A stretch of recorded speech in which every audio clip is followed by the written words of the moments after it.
Deborra-Lee Furness has taken a swipe at her ex-husband Hugh Jackman after confirming she's filing for divorce, speaking for the first time about what she's described as a journey of betrayal.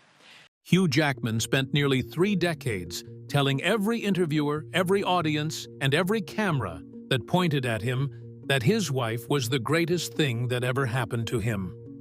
He said it so consistently, for so long, that the world simply accepted it as one of Hollywood's few genuine love stories. Then the divorce was finalized on a Monday in June 2025, and within months, he was reportedly planning a wedding with someone else. Deborra-Lee Furness, the woman who was there before the fame, before Wolverine, before any of it, has now spoken. And what she chose to say after nearly 2 years of silence is the kind of thing that makes you go back and look at every public declaration he ever made about her and wonder exactly how long the gap existed between what he was saying and what was actually true. The wedding that reopened everything. Before getting into what Deborra-Lee actually said, it is worth understanding what triggered her to say anything at all. Because for nearly 2 years after the separation announcement, she said almost nothing. She gave one interview.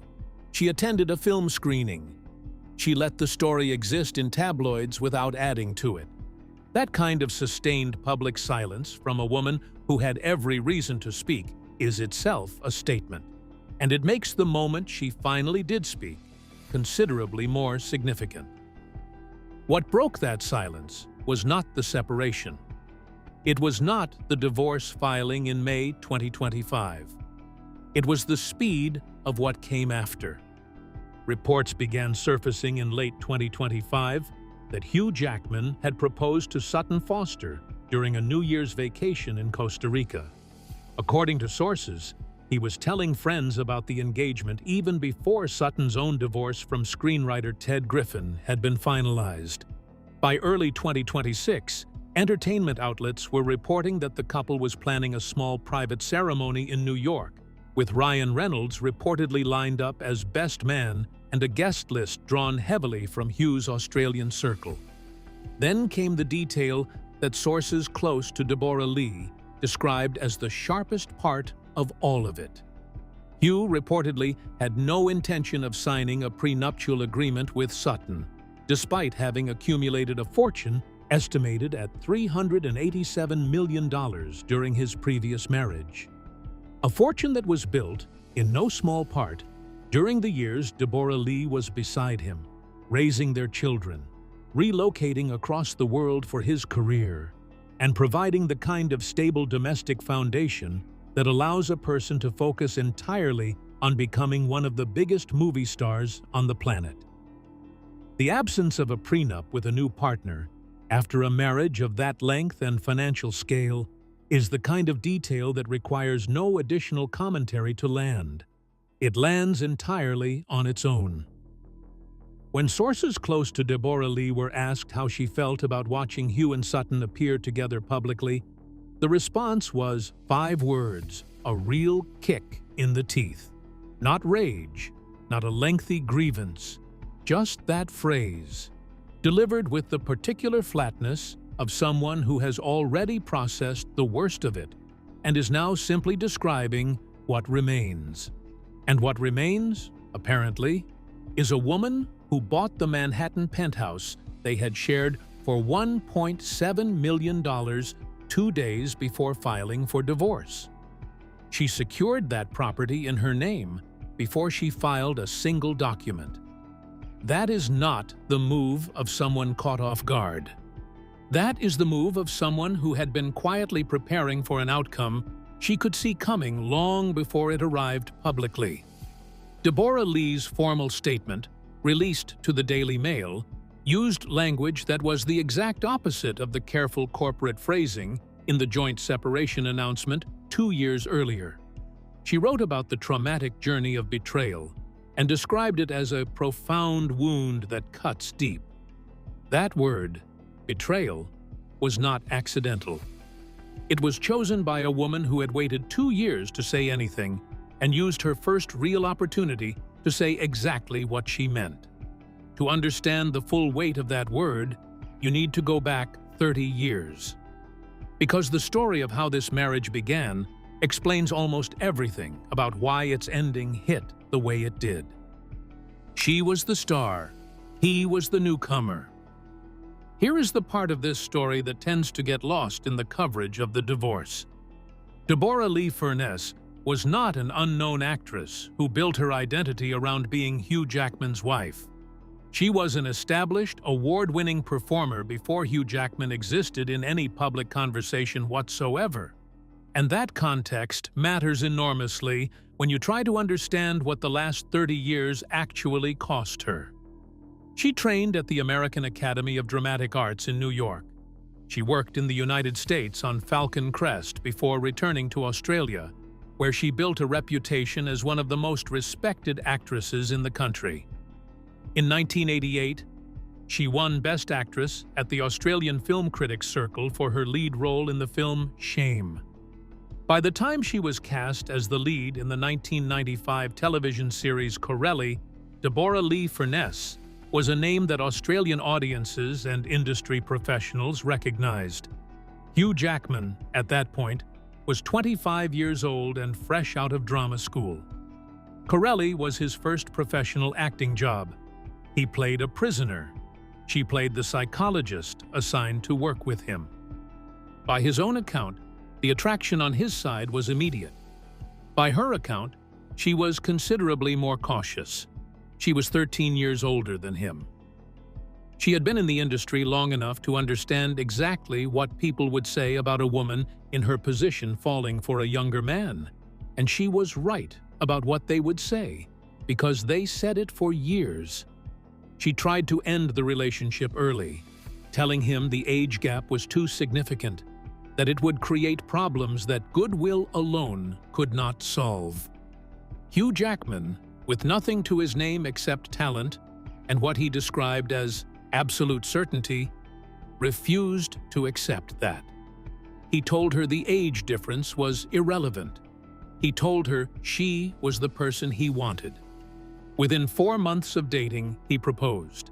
They married on April 11, 1996, at St. John's Church in Toorak, Melbourne. She was 40. He was 27. And for the next 27 years, she walked red carpets knowing that every tabloid photographer was doing the comparison. She aged in public next to a man the world consistently voted the sexiest alive. She saw the comments. She read the headlines. She absorbed all of it, while Hugh told every interviewer who asked that she was the love of his life, the foundation of everything, the person without whom none of the rest of it would have been possible. On their 25th anniversary in 2021, he posted old wedding photographs with a caption describing their love as something that had only deepened with time, that being with her was as natural as breathing. A woman reads words like that, repeated publicly across a quarter century, and she builds her life around them. She makes decisions based on them. She turns down opportunities, relocates across the world, raises children, and shows up every single day because she believes what the person next to her has told her, publicly and privately, is the truth. What happened after the Broadway revival of The Music Man began rehearsals in February 2022 is where the story shifts entirely. What happened during The Music Man? Hugh Jackman's Broadway revival of The Music Man began rehearsals in February 2022. His co-star was Sutton Foster, one of the most decorated performers in Broadway history. A two-time Tony Award winner with a reputation that stands entirely on its own merits. The show ran through January 2023, nearly a full year of nightly performances, press appearances, and the specific intimacy that develops between lead performers who share a stage every single evening. According to multiple sources and subsequent reporting by US Weekly, the relationship between Hugh and Sutton during that run became what people inside the production described as an open secret. Cast members reportedly observed extended physical closeness between them backstage. Sutton spoke in interviews during the show's run about the pre-show ritual she and Hugh had developed, describing it as time they set aside each night specifically to talk and connect before going on stage. She described it warmly and publicly, which in retrospect reads differently than it likely seemed at the time. Sources close to Deborra-Lee said she became aware that something had shifted. Her assessment, as relayed through people close to her, was that an emotional affair had developed during the production, regardless of whether it had crossed into anything physical while the marriage was still intact.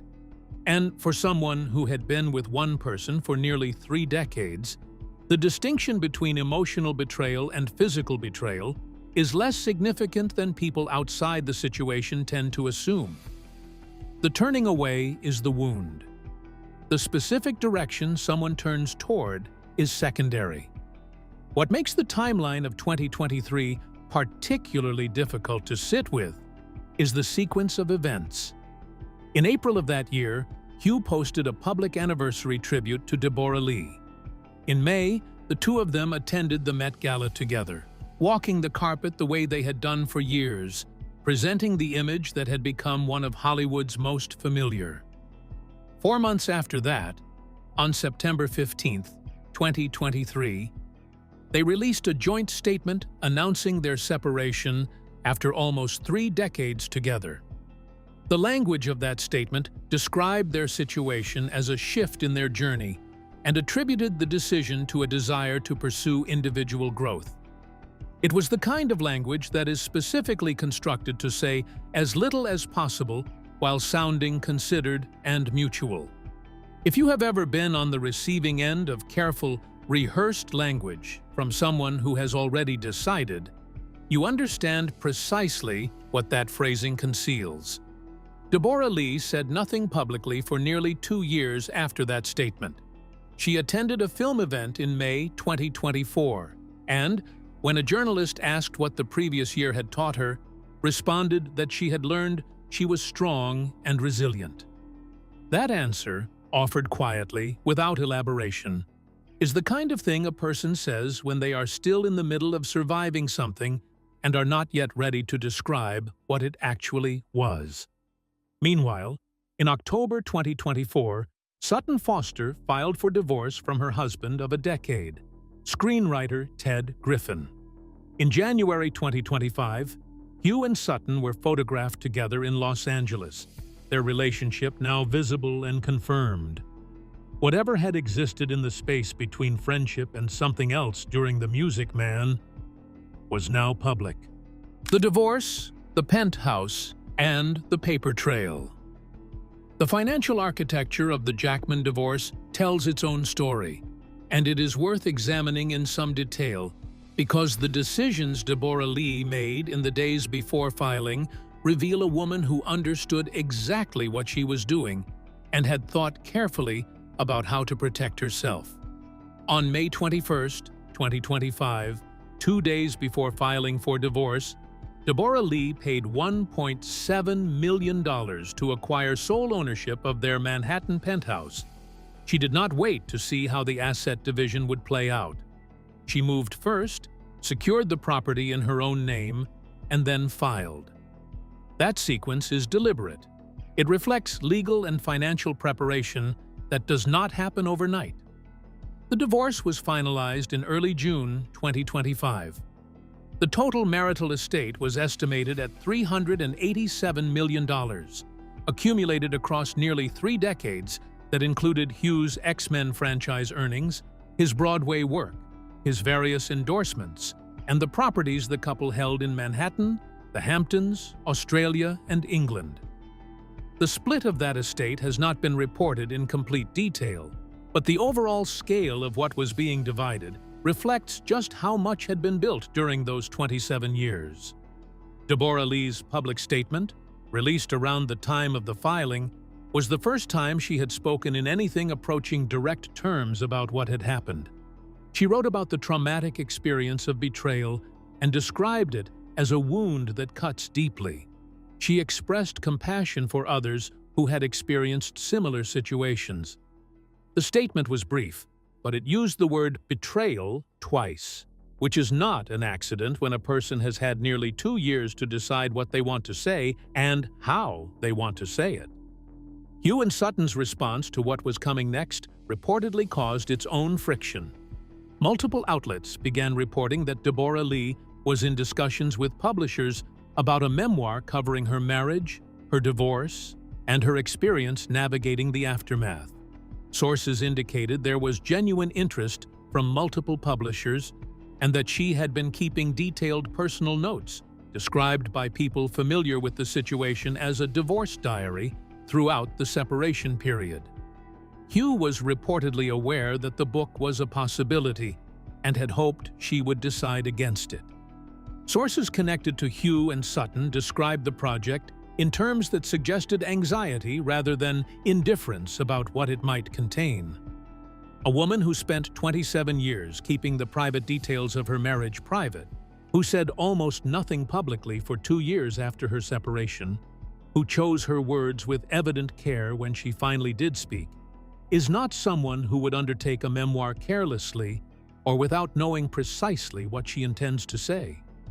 Whether the book ultimately reflects what the separation truly cost her or remains a more measured account, it represents something that the joint statement in September 2023 entirely erased. Her version of what happened. And she has clearly decided that version deserves to exist on the record. What 27 years actually looked like. The public narrative around the Jackman marriage focused almost entirely on its longevity and on Hugh's consistent, vocal devotion to his wife. What received considerably less attention across all those years was what Deborra-Lee was actually doing with her time and what she sacrificed to make that marriage function the way it did. After their wedding in 1996, Deborra-Lee and Hugh tried to have children. The process involved IVF treatments and multiple miscarriages. Hugh spoke about this period publicly on several occasions.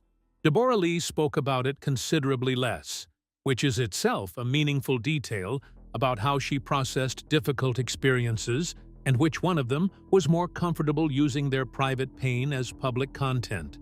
She carried that grief in the way her generation of women often did, not because she was unaffected, but because she had decided certain things were hers to hold privately. When biological options did not produce the outcome they hoped for, they adopted. Their son Oscar was born in 2000. Their daughter Ava arrived in 2005. Deborra-Lee became a committed advocate for adoption reform in Australia, working to change legislation and reduce the stigma faced by adoptive families. She did not treat motherhood as a consolation outcome. She treated it as a cause worth fighting for publicly and a relationship worth protecting privately.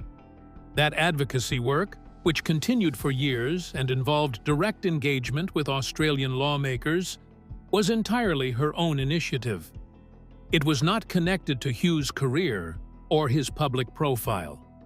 It was something she built independently, using her own platform and her own conviction, at a time when adoption reform in Australia was genuinely underfunded and politically overlooked. She also made career decisions across those decades that reflected the realities of being the supporting partner in a marriage where one person's career was operating at a genuinely global scale. Hugh's commitments required the family to be mobile. Deborra-Lee maintained her own work where she could, including her role in Force of Nature, The Dry 2, which she was promoting in May 2024, but the architecture of her professional life was shaped by the constraints of being married to someone whose schedule was dictated by franchise filming, Broadway runs, and international press tours. There were roles she could not take because the timing conflicted with what the family needed. Some projects required a stability of location that she could not guarantee. Those are not dramatic sacrifices, that make headlines.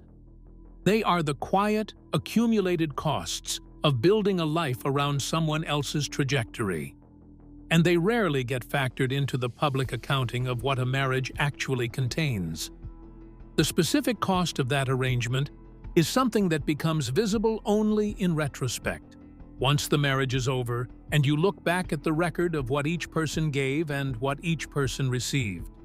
Hugh received a stable home, a grounded partner, an advocate, a co-parent, and someone who defended him publicly against every tabloid rumor, including years of speculation about his personal life that Deborra-Lee consistently and quietly shut down simply by being present and unwavering.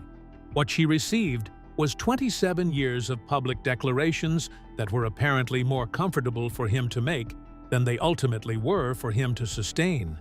And then a joint statement written in language designed to make both of them sound equally responsible for an outcome that the subsequent timeline strongly suggests was not equally initiated. She was the one who tried to walk away at the beginning because she could see the risks. He was the one who talked her out of it. 27 years later, the person who left was not the one who had been afraid to stay. Now, it's time to hear from you. Deborra-Lee Furness spent 27 years proving every skeptic wrong about whether that marriage would last, and it still ended the way it did. What does that say about whether public declarations of love actually tell you anything real about a relationship? And if she writes that memoir and tells the full story in her own words, is that betrayal? Or is it simply the one thing in this entire situation that she gets to own completely? Share your thoughts in the comments below. If you enjoyed this video, be sure to like and subscribe to our channel. For more interesting stories like this, be sure to click on the next video that pops up on your screen. You never know what you'll discover next.